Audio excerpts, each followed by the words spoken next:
आपण या व्हिडिओमध्ये मराठीचे कथालेखन बघणार आहोत। सो कथेचे मुद्दे आपल्याला दिलेले असतात, त्यानुसार आपल्याला कथा पूर्ण करायची असते। पण त्या अगोदर तुम्ही माझे व्हिडिओ कोणत्या शहरातून किंवा कोणत्या भागातून बघत आहात हे मला कमेंट करून नक्की सांगा। तर चला व्हिडिओला सुरुवात करूया। जंगलातील वृक्ष, चिमणीचे जोडपे, गुण्या गोविंदाने राहणे, हत्तीचा धुमाकूळ, पिले मारणे, चिमणा चिमणीचा आक्रोश, सुतार पक्षाचा सल्ला व प्रेरणा, हत्तीची समजूत आणि तात्पर्य। मग ह्याला आपल्याला मोरल ऑफ द स्टोरी आणि जे काय हेडिंग आहे ते द्यायचं आहे। सो हेडिंग दिलेलं आहे चिमणी आणि हत्ती। आता स्टोरीला सुरुवात करूया। जंगलात एका झाडावर एक चिमणी आणि चिमणा आनंदात राहत होते। एका जंगलामध्ये एका झाडावर त्यांचं घरटं करून ते आनंदात राहत होते। चिमणा चिमणी या दोघांनी मिळून आपले घरटे झाडाच्या फांदीवर बनवले होते। सो त्यांचं घरटं कुठं होतं? घरटं म्हणजे त्यांचं जे घर होतं ते कुठं होतं? तर एका झाडाच्या फांदीवरती होतं। चिमणीने त्यात अंडी दिली। आता चिमणीने त्याच्यामध्ये अंडी घातली। थोड्याच दिवसात त्या अंड्यातून छोटी पिल्ले बाहेर आली आणि थोड्या दिवसात त्यांची पिल्लं जी आहेत ती अंड्यातून बाहेर आली। चिमणा चिमणीचा आनंद गगनात मावेनासा झाला। म्हणजे काय? तर त्यांना खूप आनंद झाला। चिमणी घरट्यात बसून पिल्लांची काळजी घ्यायची, तर चिमणा आपल्या पिल्लांसाठी काहीतरी खायला घेऊन यायचा। मग आता चिमणी काय करायला लागली? घरी राहायला लागली आणि पिल्लांची काळजी घ्यायला लागली आणि चिमणा जो आहे तो बाहेर जाऊन त्यांच्यासाठी खाऊ घेऊन यायला लागला। त्या दोघांच्या संसारात आलेल्या नव्या पाहुण्यांच्या आगमनाने त्यांची कामाची धावपळ खूप वाढली होती। आता ऑब्वियसली त्यांची जिम्मेदारी वाढली होती, कारण त्यांना बाळं झाली होती। सो त्यांची कामाची जी धावपळ आहे ती जास्त वाढली होती। एके दिवशी त्याच जंगलात एक हत्ती आपल्याच मस्तीत फिरत होता आणि त्याच जंगलामध्ये एक हत्ती होता जो आपल्याच मस्तीत म्हणजे त्याच्याच धुंदीत चालला होता। त्याला असं वाटत होतं की मी म्हणजे खूप स्ट्रॉंग आहे, मी असं म्हणून तो म्हणजे त्याचा तो स्ट्रॉंगपणा दाखवण्यासाठी त्याच्या मस्तीमध्ये तो फिरत होता। कधी फांदी वाकव, कधी झाडच मुळासह उपटून टाक असा धुमाकूळ घालत तो जंगलभर फिरत होता। मग आता तो काय करत होता? तर कधी कधी तो काय करायचा, एखाद्या झाडाची फांदी खेचून खाली वाकवायचा, कधी कधी त्याचं ताकद दाखवण्यासाठी एखादा झाड मुळापासून उपटून बाहेर फेकून द्यायचा। असा धुमाकूळ म्हणजे त्याने तो गोंधळ जंगलामध्ये घातला होता।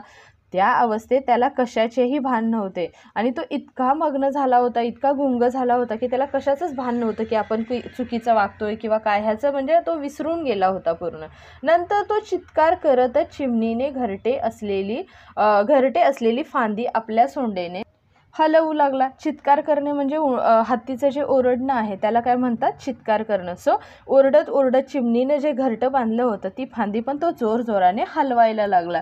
चिमणीने चिवचिव करून त्याला थांबवण्याचा प्रयत्न केला। मग चिमणीला माहिती होतं की हा जर असाच हलवत राहिला तर माझं म्हणजे घरटं खाली पडेल, माझी पिल्लं मरून जातील, म्हणून चिमणी त्याला थांबवण्याचा प्रयत्न करते।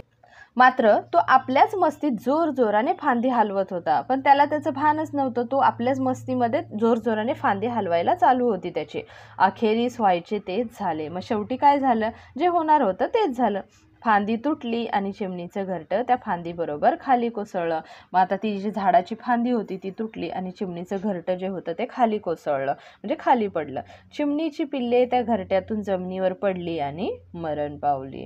मग चिमणीचं घरटं खाली पडल्यामुळं त्याची पिल्लं पण खाली पडली आणि छोटंसं ते पिल्लं असल्यामुळं, छोटी बाळं असल्यामुळं ते जमिनीवर पडताच मरण पावली, म्हणजे मरून गेली। झाल्या प्रकाराने चिमणा चिमणी हादरून गेले, म्हणजे त्यांना खूप धक्का बसला। ते जोर जोराने रडत होते।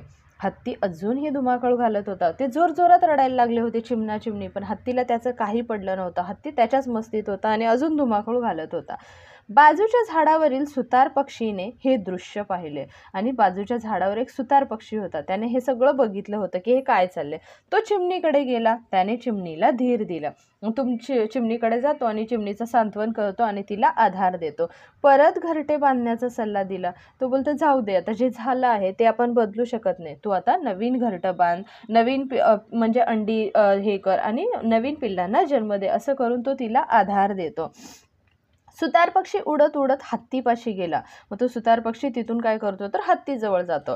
त्याने आपल्या चोचीने हत्तीच्या कपाळावर प्रहार करताच हत्ती भानावर आला।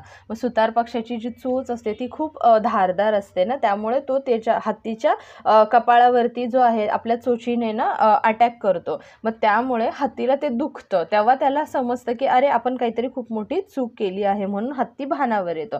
त्याने हत्तीला झालेला प्रकार सांगितला। मग हत्तीला तो सांगतो की काय झालं झालं ते. हत्तीला आपली चूक समजली. मग हत्तीला जेव्हा सुतार पक्षी सांगतो की तुझ्या म्हणजे अशा वागण्यामुळे एवढं नुकसान झालं वगैरे, तेव्हा हत्तीला आपली चूक समजते. तो सातत्याने चिमणा चिमणीची माफी मागू लागतो. सातत्याने म्हणजे तो कंटिन्यू बोलतो की मला माफ करा, माझी चूक झाली, मला म्हणजे मी माझ्याच भानात होतो, असं करून तो त्याची माफी मागायला लागतो. सुतार पक्षाने हत्तीला समजावले, आपल्या आनंदासाठी इतरांना दुःख देणे योग्य नाही. मग सुतार पक्षी हत्तीला सांगतो की तुला ह्याच्यातून आनंद मिळाला, पण दुसऱ्याला किती दुःख होत होतं हे तर तू बघितलंच नाही. म्हणजेच काय तर आपल्याला आनंद मिळवण्यासाठी दुसऱ्याला दुःख देणं हे बरोबर नाही.